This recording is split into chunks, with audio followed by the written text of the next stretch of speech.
नमस्कार, आप देख रहे हैं सुदर्शन न्यूज। मैं हूं आपके साथ शिवम दत्त मेहता। चलिए खबरों की शुरुआत करते हैं। पहली बड़ी खबर हिमाचल प्रदेश से, संजौली से, जहां पर मस्जिद विवाद अब बढ़ चुका है। लोग सड़कों पर हैं, सिविल सोसाइटी के लोग, संगठन से ज्यादा, हिंदू संगठनों से ज्यादा मैं आपको कहूं तो आम जनता हिमाचल प्रदेश की अब सड़कों पर है। हिमाचल प्रदेश की राजधानी शिमला के संजौली में मस्जिद को लेकर यह मचा बवाल अब थमता नजर नहीं आ रहा है। बुधवार को यानी आज हजारों की संख्या में प्रदर्शनकारी संजौली पहुंचे और वहां पर उन्होंने प्रदर्शन किया।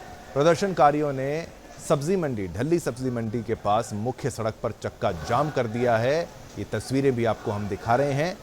सड़क पर धरने पर प्रदर्शनकारी बैठ गए हैं। वहीं संजौली इलाके में एक मस्जिद के कथित अवैध निर्माण की ओर जा रहे प्रदर्शनकारियों को तितर बितर करने के लिए पुलिस ने उन पर लाठीचार्ज किया है। ये तस्वीरें आपको हम लाइव दिखा रहे हैं, ये तस्वीरें भी आप देखिए। तो क्या कुछ कहा है, प्रतिक्रियाएं क्या कुछ आई हैं, रिएक्शंस क्या हैं, वो भी आपको सुनाते हैं। जयराम ठाकुर क्या कह रहे हैं और तमाम नेता क्या कुछ कह रहे हैं, इसी पर हमारी ये मेगा कवरेज जारी है।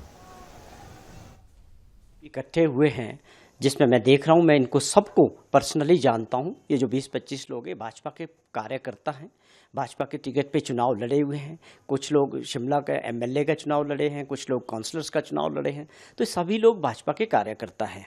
लेकिन अब भाजपा की इसके पीछे क्या मंशा है? एक विचारधारा की एक इनकी सोच है कि इस मुद्दे को राष्ट्रीय स्तर पे उठाना है। लेकिन वास्तविकता ये है कि हिमाचल प्रदेश में ये इस तरह का मुद्दा है ही नहीं। कोई हिंदू मुस्लिम का कोई मुद्दा नहीं है। जहाँ तक लॉ एंड ऑर्डर का सवाल है, वो अपना काम करेगा, कानून अपना काम करेगा। मुख्यमंत्री जी ने, सरकार ने विधानसभा में पूरी मंशा साफ की है कि हमारी सबसे पहली प्राथमिकता है कि लॉ एंड ऑर्डर को बनाए रखना, और दूसरी प्राथमिकता कानून के दायरे में रह के जो अनऑथोराइज्ड कंस्ट्रक्शन हुआ है, चाहे कहीं भी है, उसको लेके जो काम कानून के दायरे में होगा वो फैसला होगा। तो इसलिए लोगों को भी ये समझ आ गया कि सरकार की मंशा साफ है, और कुछ लोग इसमें राजनीतिक दृष्टि से इसको अपॉर्चुनिटी देख रहे थे। मुझे लगता है उनको समर्थन मिलने वाला नहीं है। मैं ये भी समझना चाह रहा हूँ, उनकी अपॉइंटमेंट हुई थी। देखिए, हिमाचल में इस तरह के कोई मुद्दे नहीं रहते। हिमाचल प्रदेश में जो मुस्लिम परिवार पहले से रहते हैं, बड़ी शांति से एक दूसरे के साथ, सभी धर्मों का आपस में प्यार मोहब्बत है। ये एक मसला है कि एक लड़ाई झगड़े से शुरू हुआ और कहाँ पर इसको एंगल दे दिया गया। तो ये ठीक है कि कुछ लोग अगर बाहर से प्रवासी आते हैं अपने काम धंधे के लिए, सरकार ने उस बात को मंशा साफ की है कि हम ऐसे लोगों को भी देखेंगे कि कोई बैड एलिमेंट्स तो नहीं आ रहे इसमें, या जो लोग आ रहे हैं उनकी पिछली ट्रैक रिकॉर्ड क्या है। कोई ऐसा आदमी ना आए जो यहाँ पर जो है लॉ एंड ऑर्डर के लिए खतरा बने। वो एक लॉ एंड ऑर्डर से जुड़ा हुआ मुद्दा है। तो वो उस चीज़ पे सरकार ने माना है कि इसको आगे भी देखेंगे। पूरी जो भी लोग किसी भी राज्य से, किसी भी जगह से आ रहे हैं, हमें अपना रिकॉर्ड बनाना चाहिए। वो कहाँ बैठ रहे हैं, कहाँ काम कर रहे हैं, कहाँ उनका पूरा एक रिकॉर्ड बनाने की बात हो रही है। तो ये काम मामला सीधे तौर पे सरकार से जुड़ा, वो उस पर काम कर रही है। आज के प्रोटेस्ट पे सड़क जलाओ, बिल्कुल आप देखेंगे स्कूल, ऑफिसेज, कोई किसी तरह का कोई इम्पैक्ट नहीं है। आप देखें शिमला में जो जीवन है वो बिल्कुल सामान्य है। आप संजौली की बात करें, जीवन सामान्य है। लोग अपने काम पे जा रहे हैं, बच्चे अपने स्कूल कॉलेजेस जा रहे हैं, आम मर्रा की तरह ज़िंदगी चल रही है। ये कोशिश होती है सोशल मीडिया के ज़रिए, कुछ संगठनों ने इसको हवा देने का जो प्रयास किया था। हिमाचल प्रदेश के लोग बहुत शांति प्रिय लोग हैं और हार्ड वर्किंग और मेहनती लोग हैं, और अपने प्रदेश की शांति को बनाए रखने में वो पूरा सहयोग कर रहे हैं। ये कुछ लोगों का सोच होती है। मुझे लगता है उनको बिल्कुल भी जन समर्थन इसमें नहीं मिल रहा है, क्योंकि जो इसको एंगल देने का प्रयास किया जा रहा है, ये घटना उस तरह की है ही नहीं। होना चाहिए। और साथ ही हम अपील किए हैं, पिछले कल भी किए हैं, आज भी हम कर रहे हैं कि हम शांति प्रिय ढंग से अपनी बात को रखें। कहीं भी कोई इस प्रकार का कोई घटना ऐसी नहीं होनी चाहिए, इस बात को सुनिश्चित करें।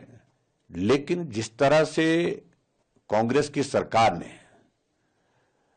जो 163 BNSS का जिक्र करते हुए लगा दी, मैं समझता हूं कि वो बिल्कुल इस तरह से कि लोगों की भावनाओं को दबाने का प्रयास है। 5 से ज्यादा लोग इकट्ठा नहीं हो सकते हैं, और विभिन्न संगठनों के जो ऐसे लोग हैं जो समाज में अपनी आवाज उठाते रहते हैं, उनके घरों पर पहरा लगा दिया गया है, उनको घरों में ही रोक दिया गया है। ये स्थिति की आवश्यकता नहीं है इस तरह की। लेकिन फिर भी मेरा यही कहना है कि जो भी हमारे समाज के लोग ऐसे हैं जो इस सारी बात से आहत हैं, प्रदर्शन जहां भी करें शांतिप्रिय ढंग से करें, कानून का उल्लंघन ना करें। और सरकार से मेरा इस बात के लिए विशेष तौर से आग्रह है कि अगर अनऑथराइज्ड कंस्ट्रक्शन है तो निश्चित रूप से प्रयास करिए कि इस काम का इस समस्या का समाधान जल्दी से हो सके। और जिस तरह से सरकार दबाव डाल करके कोशिश करने की फिराक में लग रही है, इस सारे मामले को रफा दफा करने की कोशिश कर रही है, वो उचित नहीं होगा। क्योंकि जिस तरह से मैं देख रहा था कि सरकार का जवाब है कि अनऑथराइज्ड कंस्ट्रक्शन हिमाचल प्रदेश में हजारों स्थानों पर हुई है। अगर हजारों स्थानों पर हुई है तो वो एक इंडिविजुअल मसला हो सकता है, लेकिन उसके बावजूद ये मामला अलग तरह का है जिसमें लोगों की भावनाएं जुड़ी हैं, जन भावनाएं जुड़ी हैं, और इस मामले को उन सारे मामलों के साथ जोड़ना उचित नहीं होगा। यही मेरा कहना है। निश्चित रूप से हम इस बात के लिए कह रहे हैं कि इसको लंबा करने के लिए जो प्रयत्न कर रहे हैं, प्रयास कर रहे हैं, और वो उचित नहीं होगा। इसलिए जल्दी से जल्दी समस्या का समाधान करने की दृष्टि से सरकार को कदम उठाना चाहिए। हमने विधानसभा के अंदर भी सारे मामले को लेकर के बोला है। तो हिमाचल में बवाल जारी है और आपने देखा कैसे जयराम ठाकुर जी ने भी कहा, और अब ये विधानसभा में कांग्रेस के मंत्री ने जब बताया था कि हिमाचल में बहुत सारे रोहिंग्या और बांग्लादेशी आए हैं तो उन्हें डांटा भी गया। परेशानियां बढ़ती जा रही है। संजौली का ये विवाद अब बढ़ चुका है, लेकिन इसी खबर पर हमने ग्राफिक्स के माध्यम से आपको समझाने का प्रयास किया है कि मामला क्या है। चलिए बड़ी स्क्रीन पर ये लीजिए ग्राफिक्स के माध्यम से क्या है संजौली मस्जिद मामला। संजौली में मस्जिद का निर्माण 1947 से पहले हुआ था, ये दावा किया जाता है। 1947 से पहले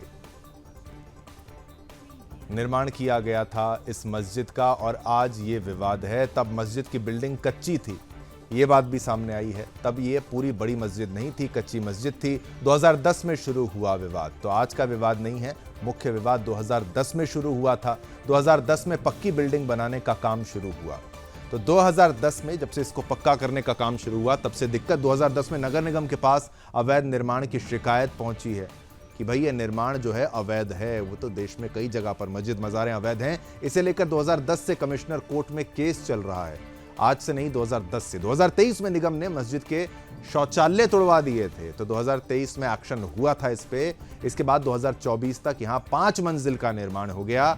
1 मंजिल की अनुमति में 5 मंजिलें बना ली। नगर निगम अब तक 35 बार अवैध निर्माण रोकने के आदेश जारी कर चुका है, लेकिन ये सुनते नहीं है। लेकिन मस्जिद के अवैध निर्माण को अभी तक ध्वस्त नहीं किया गया है, इसीलिए अब लोग सड़कों पर हैं, वो एक्शन चाहते हैं। संजौली में मस्जिद का निर्माण, जैसा हमने आपको बताया था, 1947 में हुआ था।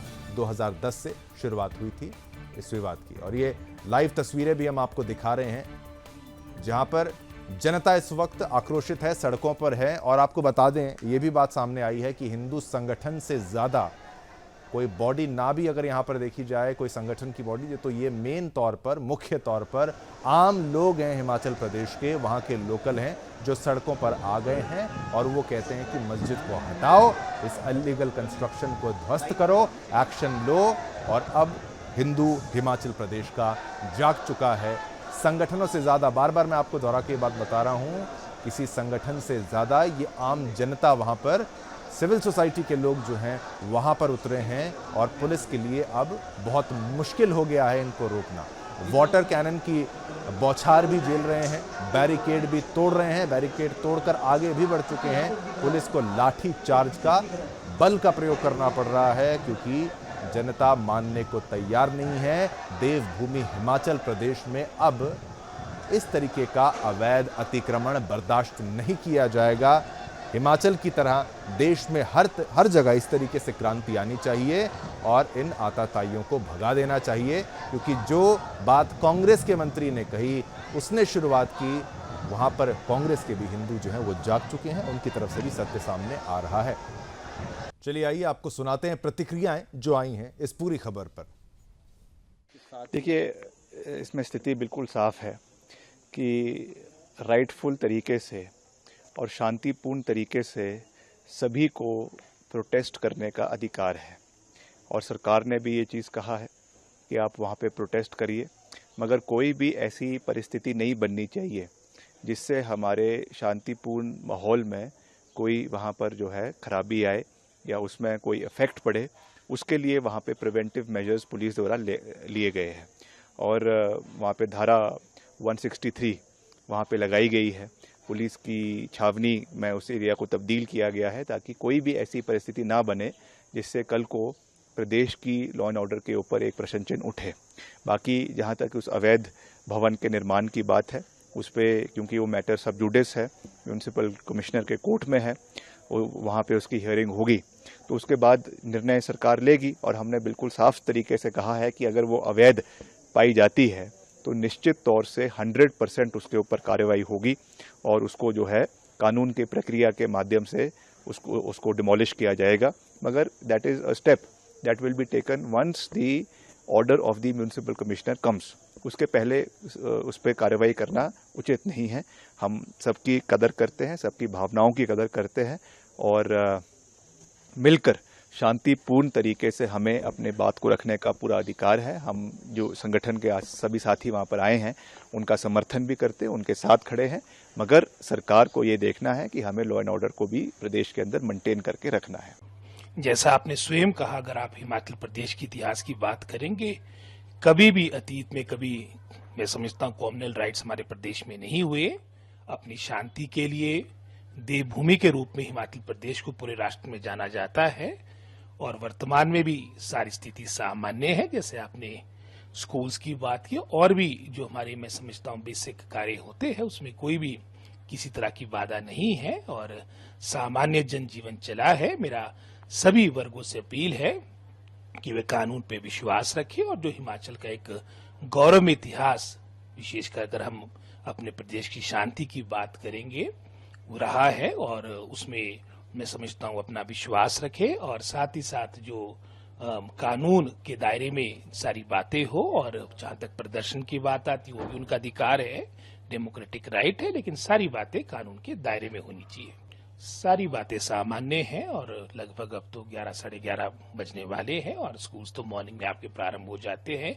कहीं से भी कोई इस तरह की समस्या नहीं आई। मैं तो सुबह 9 बजे से यहाँ पर सचिवालय में बैठा हूँ और सारी स्थिति सामान्य है और मैं पुनः हिमाचल प्रदेश की प्रभु जनता जनार्दन से यही अपील करूंगा कि सभी वर्ग जो हिमाचल का एक इतिहास है, कानून में अपना विश्वास रखे और शांति के साथ सारी बातें होनी चाहिए, चाहे प्रदर्शन है और जो भी मैं समझता हूँ भविष्य का जो कार्रवाई हो वो भी कानून के दायरे के अनुसार हो। चलिए इसी के साथ इस बुलेटिन में इतना ही। मुझे यानी शिवम दत्त मेहता पूरी टीम को आज्ञा दीजिए।